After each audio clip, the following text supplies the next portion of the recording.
Mirada Económica. Hola, hola, ¿cómo les va? Mirada Económica en el aire, una semana que hemos tenido mucha información de la economía. Vamos a conversar en esta edición puntualmente sobre el tema de las ISAPRES, la ley corta de ISAPRES, el fallo de la Corte Suprema por el tema de la prima GES, también estas salidas que ha buscado el gobierno para avanzar en darle viabilidad a los fallos de la Corte Suprema. Pero antes vamos a hablar y les vamos a mostrar una nota sobre las medidas. Vamos a cambiar completamente de tema, sobre las medidas presentadas por el gobierno, el debutante gobierno al otro lado de la cordillera, el gobierno argentino, Javier Milei, para levantar la economía argentina. 10 medidas que fueron anunciadas por el ministro de Economía, Luis Caputo, para poder combatir una crisis económica que sufre el país vecino. En cuanto a los precios, por ejemplo, ¿nos va a convenir a los chilenos viajar a ese país? Ponga atención. Un paquete de medidas urgentes y que consideramos inevitables para evitar la catástrofe. Vamos a estar durante unos meses peor que antes, particularmente en términos de inflación. La crisis económica que vive Argentina será sin duda el mayor desafío que tendrá Javier Milei en sus 4 años de gestión. Un problema que ella busca combatir, y es que a solo 2 días de la toma de posesión, su ministro de Economía, Luis Caputo, anunció las primeras 10 medidas de shock. Vamos a reducir al mínimo las transferencias discrecionales del Estado Nacional a las provincias. Vamos a reducir subsidios. Medidas a las que se suma el sinceramiento del dólar, pasando de 400 a 800 pesos argentinos, lo que supone una devaluación de la moneda argentina del 50%. Es decir, cada peso comprará la mitad de dólares que antes. Las medidas que propone son medidas bien brutales. Del 2002 para acá no hubo nunca un salto devaluatorio tan fuerte de la moneda como el que se plantea hoy en Argentina. Propuestas que tienen como fin reducir el déficit fiscal de Argentina, que según el actual gobierno es el causante de la inflación y la pobreza que sufre el país vecino. No le han dejado un paciente con un dolor de muelas. Hemos encontrado un paciente en terapia intensiva a punto de morirse. No estamos dispuestos a que ese paciente se muera. Y después de tantos años de oscuridad y ocultismo, va a salir la luz. Y eso va a ser una revolución moral.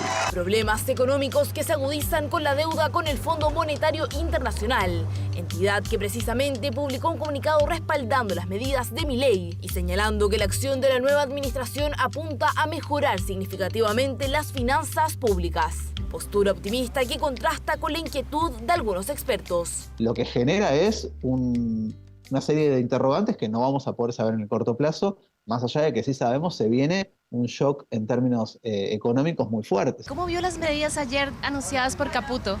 Malas para nosotros, los argentinos que estamos muertos de hambre.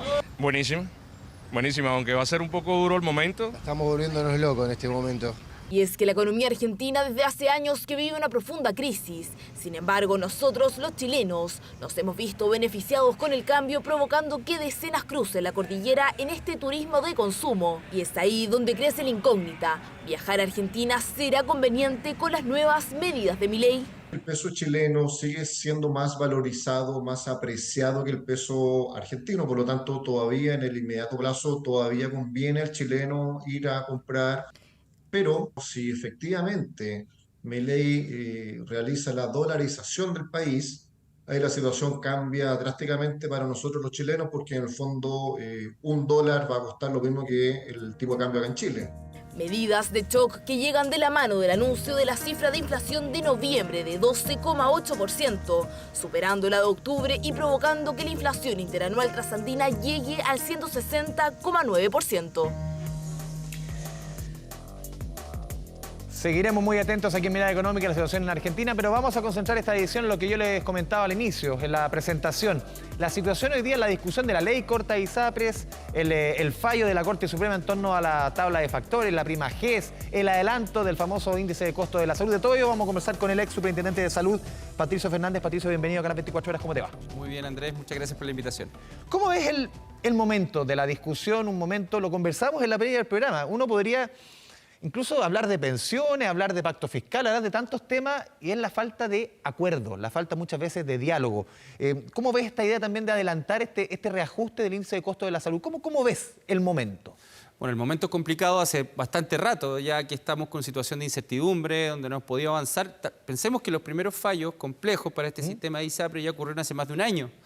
Noviembre del año pasado. Así es, entonces eso ya ha pasado. Las personas que tienen una sentencia favorable, que dice que ganaron, no han sentido ningún beneficio tampoco en su bolsillo, y por otro lado tenemos un sistema en crisis y un sistema con una incertidumbre permanente. La falta de acuerdo en salud no es algo nuevo, viene de hace muchos años, que se suma a una serie de faltas de acuerdo que como país nos tiene una situación bastante compleja, con una regulación que ya no responde a las necesidades actuales y que hace mucho rato que debe cambiar. Paralelamente tenemos un gobierno que ha dado señales, a mi juicio, erráticas, ha faltado liderazgo en tomar las riendas de esta situación. Pensemos que el Poder Ejecutivo en nuestro país es el que tiene que impulsar las leyes, impulsar los acuerdos, y acá no ha existido eso. Nos hemos encontrado con la sorpresa, no es la primera vez. Las indicaciones a la ley corta también fueron sin una conversación previa, sin un trabajo prelegislativo. Fue una sorpresa para todo el mundo y genera lo que genera, que es que aún no se haya aprobado esa ley corta. Acá exactamente lo mismo. Sí, Patricio, el presidente Boric dijo durante la semana que el gobierno no busca el colapso de las ISAPRES. ¿Cómo analizas el rol del Ejecutivo? Que yo creo que efectivamente no buscan el colapso, yo creo que intenciones hay. El problema ha sido una falta de liderazgo. ¿La intención de que no caiga el sistema? Yo creo que la intención de que no caiga el sistema está, o sea, no creo que sea un acto doloso. Ya. Más bien yo lo veo como un acto culposo, un acto de omisión, digamos, un delito de comisión por omisión si uno quisiera llevarlo al mundo penal. Es decir, acá ha faltado efectivamente una persona que lidere esta situación, una cartera que se vea más robusta y también con cierta coherencia, porque a veces uno encuentra declaraciones del director de FONASA hablando de la muerte de las ISAPRES. Por otro lado tenemos que se toman medidas que son en otra dirección, y tenemos una ministra que dice, no, efectivamente vamos a hacer que el sistema sea sustentable en el tiempo y todo, pero nada de eso ocurre. ¿Ha faltado liderazgo de Jimena Aguilera? Sin duda, sin duda, sin duda. Yo creo que acá, no digo que ella tenga el liderazgo en otras áreas, digamos, pero el liderazgo político sí, es evidente, probablemente. ¿Y por qué? Se nota en la posición que hoy día está tomando, por ejemplo, el presidente de la Comisión de Salud del Senado. Hoy día apareciera... El senador Juan Luis Castro ha hecho un trabajo muy potente desde el punto de vista de generar e impulsar, junto con el resto de la Comisión de Salud del Senado, acuerdos. Se han creado comisiones transversales donde han llegado a acuerdos relevantes, pero para materializar eso en un tema legislativo que llegue finalmente a las personas, se requiere el impulso del Ejecutivo, y ahí es donde hemos fallado. Incluso en su minuto la ministra Aguilera dijo que no se había leído el documento de la Comisión de Expertos. Hay uno obviamente que llama la atención. En esa discusión, que se centra prácticamente la discusión en el tema de la tabla de factores, qué hacer con la ley corta. Tú ves, por ejemplo, el gobierno se opone al tema de la mutualización. Dice, si hacemos la mutualización, si la aplicamos, no estamos aplicando el fallo de la Corte Suprema. Incluso para muchos esa excusa es la excusa perfecta para que el sistema caiga. Sí, efectivamente pasa eso que se notan estas dos almas o la diferencia entre lo que a veces se dice y lo que se hace. Y hay una pregunta que en su momento le hizo el presidente del Senado, el senador Coloma, le hace directamente a la ministra de la Comisión y le dice, pero a ver, este tema de la mutualización, ¿es un problema jurídico o un problema político? Y se planteó desde el gobierno como un problema jurídico, por eso no se aplicó. Sin embargo, es evidente que el tema es político. Al gobierno le incomodaba explicar cómo una deuda que el mismo gobierno hizo el cálculo en 1.400 millones de dólares, avalar un cambio a 451 millones de dólares. Es decir, tenemos estos ímpetus que avanzan y después retroceder al gobierno le cuesta mucho, no quiere asumir los costos políticos, y sin duda que hoy día todos los costos políticos los está tratando de traspasar al Poder Legislativo, en este caso a través de las indicaciones y propuestas. Y en esa ruta, Patricio, ¿qué rol juegan aquí los privados, los aseguradores privados, las ISAPRES? Porque el gobierno también ha empujado, ha dicho, a ver, ustedes tienen que acotar costos, mejorar eficiencias, y ahí ese siempre ha sido un tema bien al debe de las ISAPRES, el tema de la eficiencia. Sí, yo también soy bastante crítico de la proactividad que ha tenido en este caso el sistema de ISAPRES. ¿Han sido proactivos a tu juicio? ¿Poco proactivos? Sin duda, poco proactivos también, pero a ver, aquí yo quiero dejar claro el rol. Son entidades que son reguladas, y al ser entidades reguladas tienen que acatar lo que establezca en este caso el regulador, que es la Superintendencia de Salud, o también a través de normativa. Claro, uno le podría exigir a las ISAPRES más cosas. Podrían, por ejemplo, haber propuesto una autorregulación a la Superintendencia de Salud, haciendo hace unos meses atrás aplicable algunos aspectos del fallo, por ejemplo. Pero esas instancias de conversación son las que tampoco se ven. Es decir, tenemos por un lado enfrentado al gobierno, enfrentado a la ISAPRES, cada tanto escuchamos estos intercambios de declaraciones a través de la prensa que no hacen nada bien, y siento que ahí ha faltado también una conducción. La ISAPRES, por supuesto, poco proactiva. Patricio, tú has dicho, decías muy bien recién, son entes regulados, y la sensación de los afiliados es que estos entes regulados han hecho lo que han querido durante el último tiempo. A pesar de los fallos en términos de planes de salud, de tabla de factores, han hecho lo que han querido. Y ahora, dicen muchos, ahora vienen a llorar sobre la leche derramada, siendo que han cobrado y han ganado millones durante años. Bueno, eso es producto también de la inactividad legislativa. Este sistema de ISAPRES se concibe y se construye sobre la base y la necesidad de que estas ISAPRES reajusten constantemente los precios, es decir, suben los costos de la salud y automáticamente las ISAPRES suben los precios traspasando al bolsillo. Si esa cadena se corta en algún punto, como ocurrió en pandemia durante 2 años seguidos, o bien la judicialización disminuye eso, claro que se altera el sistema. ¿Cómo se corrige eso? A través de reformas legislativas. Es decir, toda esta estructura que está montada y que en algún minuto la Corte Suprema buscó impartir justicia material respecto a esto, es precisamente porque hemos sido incapaces de modificar y de avanzar en modernizar esta legislación. Tú fuiste regulador, ¿por qué costaba tanto? Tú fuiste el último superintendente del segundo gobierno del presidente Piñera. ¿Por qué cuesta tanto? Hay también lobby interesado de la misma ISAPRES. ¿Por qué ha costado tanto poner el cascabel al gato? Bueno, nosotros hicimos varias cosas en su momento que fueron al margen de la ley, porque nosotros, o sea, no al margen, sino que me refiero sin necesidad de una ley, porque nosotros, nuestra primera intención siempre fue impulsar la reforma. La reforma no fue posible porque en ese momento, quienes hoy día son, digamos, oficialistas, no estaban de acuerdo con aprobar nada que permitiera subsistir al sistema de ISAPRES. Estamos hablando, recordemos un poco hacia atrás, estamos hablando de estallido social, en ese momento donde lamentablemente no fue posible avanzar por falta de acuerdo. Ante eso nosotros dijimos no nos podemos quedar tranquilos, ¿y qué hicimos? Sacamos una nueva tabla de factores que fue ahora avalada por la Corte Suprema. Hicimos una serie de cambios encaminada a terminar con la discriminación, terminamos con una serie de preexistencia, avanzamos con el CAEC automático, es decir, muchas cosas que no se habían hecho antes también, porque hay que atreverse cuando uno está en este rol de autoridad. Si uno pasa en el tiempo y no hace nada, es como que finalmente los cambios no se producen. Intencionamos lo legislativo, no pudimos, nos fuimos al máximo posible por lo regulatorio. Es decir, incluso dejamos un par de circulares listas ahí que hasta ahora no se han aprobado. Antes de ir a la pausa, Patricio, hoy día el sistema tal como está, el sistema de ISAPRES, ¿es inviable? Sí, es inviable, tal como está hoy. O sea, hay que buscar el tránsito hacia otro sistema asegurador, pero tal como está el sistema ISAPRES no corre más. O sea, solucionemos hoy el problema que se puede generar en febrero o marzo para las personas. Y acto seguido, reformemos y fortalezcamos un sistema privado con cierta proyección en el tiempo y que este sistema, así como está, no la tiene. Te voy a preguntar justamente por ese camino a la vuelta de la pausa. Económica. Volvemos a Mirada Económica a través de la pantalla de Canal 24 Horas. Estamos hablando del tema de las ISAPRES. Estamos conversando con el ex súper de salud, Patricio Fernández. Patricio, en esta coyuntura, ¿cómo te imaginas tú una reforma a la salud? Me imagino, lo que se imaginan casi todos, muy distinta a la que se planteaba originalmente. Muy distinta, sobre todo, haciendo realidad política, en el fondo, cómo está la situación hoy día. ¿Cómo te imaginas una reforma más maximalista o más acotada a ciertos puntos donde se pueda avanzar? Siento que a estas alturas, digamos, y con la situación que estamos viviendo, una reforma acotada es algo absolutamente necesario. El sistema mixto de salud, es decir, la coexistencia entre el FONASA e ISAPRES, va a permanecer. Es decir... Quizás no con el nombre ISAPRE o figura ISAPRE como tal. Por supuesto. Y aseguradores privados con otras... Por supuesto, la mayoría de los chilenos también quiere permanecer en este sistema. Probablemente la Constitución sea la que se apruebe o la del 80 va a mantener el sistema mixto, por lo tanto hay que fortalecer y hay que también incentivar que nuevos inversionistas crean en la salud también. Es decir, la coexistencia entre lo privado y lo público es algo absolutamente necesario. Pero como están hoy día las reglas del juego, ningún inversionista va a querer invertir en salud y eso genera varias consecuencias. Genera consecuencias en la innovación, en la tecnología, en las mejores prestaciones. Es decir, las personas son las dañadas si es que en este caso hay un incentivo muy bajo a la participación en salud. Ahora, ¿cómo lo imaginamos? Tenemos que tener sin duda que esta multiplicidad de planes que existe hoy día tiene que terminar, tiene que haber un plan estandarizado, que las personas entiendan claramente, que sepan cuáles son los aranceles. O sea, aquí hay una asimetría de información que es brutal. Es que ese es un tema. Hoy día entender un plan de salud en una ISAPRE es absolutamente complejo. Entonces, eso es posible simplificar y eso está, de hecho, en la propuesta de puntos de reforma que nosotros entregamos. Yo formé parte de una comisión de reforma que trabajó al alero en la Comisión de Salud del Senado y ahí está plasmado.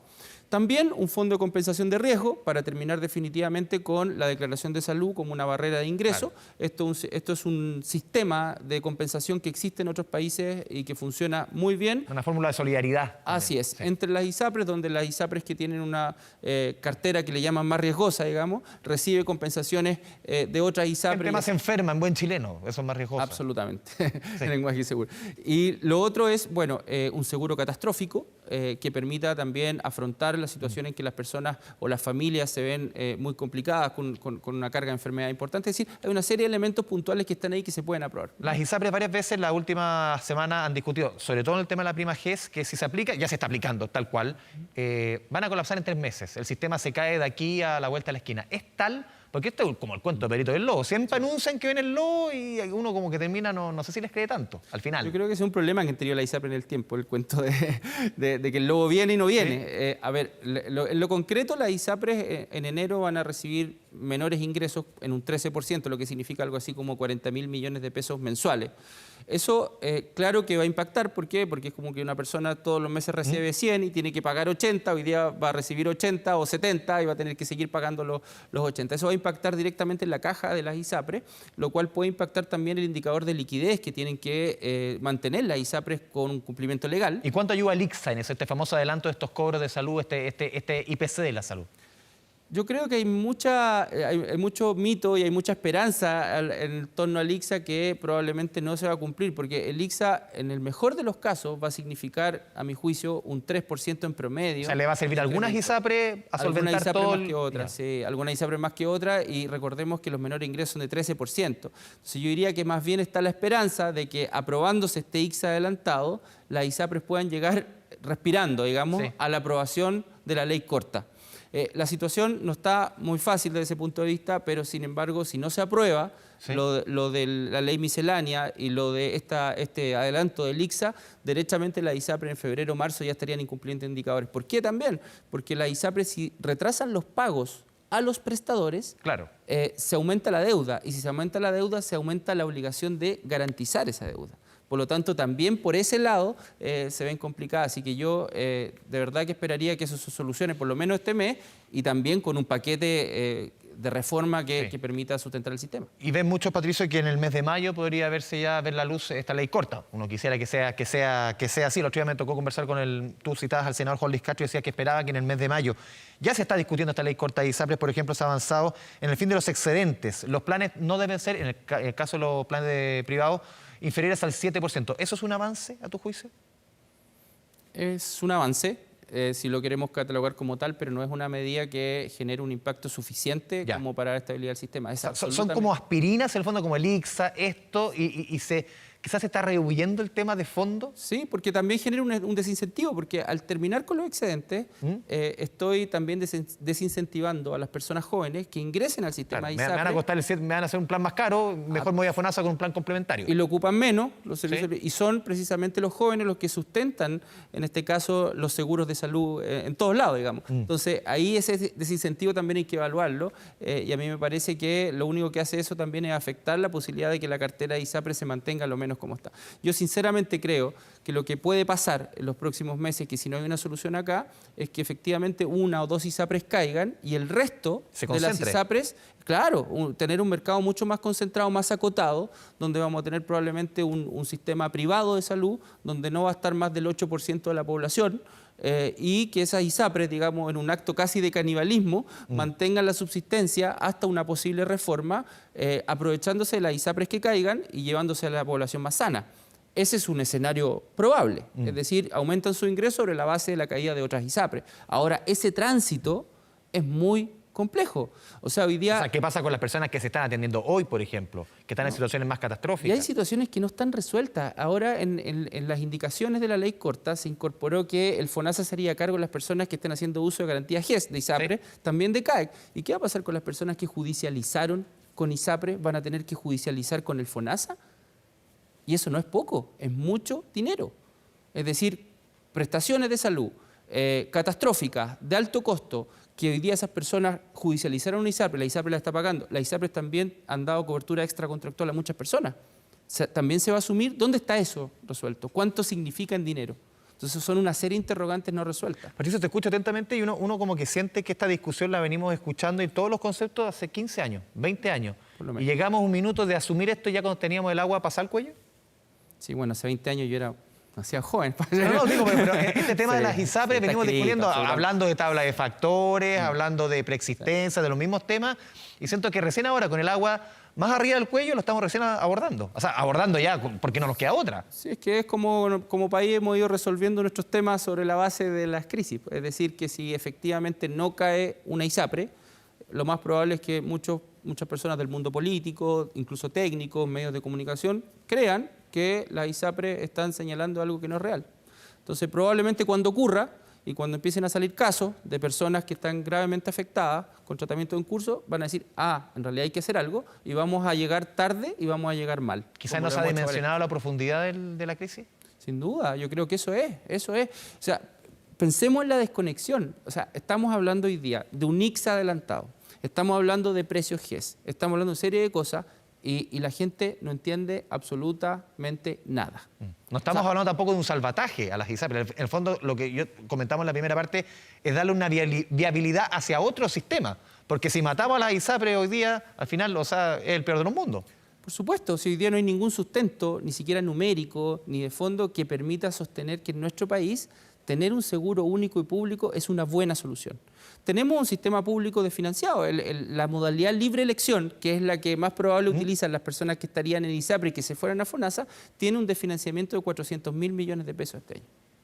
O sea, ¿qué es esperable? Que esas personas que se van de ISAPRE y se van a FONASA van a seguir utilizando los servicios de los prestadores privados, los que queden producto de una caída de la ISAPRE. Entonces, todas esas cosas, esto es como el ajedrez, hay que ir viendo las jugadas hacia adelante y lamentablemente alguien no está jugando bien el ajedrez y alguien no lo está viendo también con las consecuencias graves para todos. Patricio Fernández, te agradecemos este espacio con Canal 24 Horas, un tema álgido, un tema duro, espinoso, pero hay que enfrentar. Muchas gracias, Andrés. Sí, sin duda. Gracias. Chao, chao. Vamos cerrando Mirada Económica. Nos vemos en una próxima oportunidad a través de la pantalla de Canal 24 Horas en este programa dedicado exclusivamente a temas económicos. Chao, chao.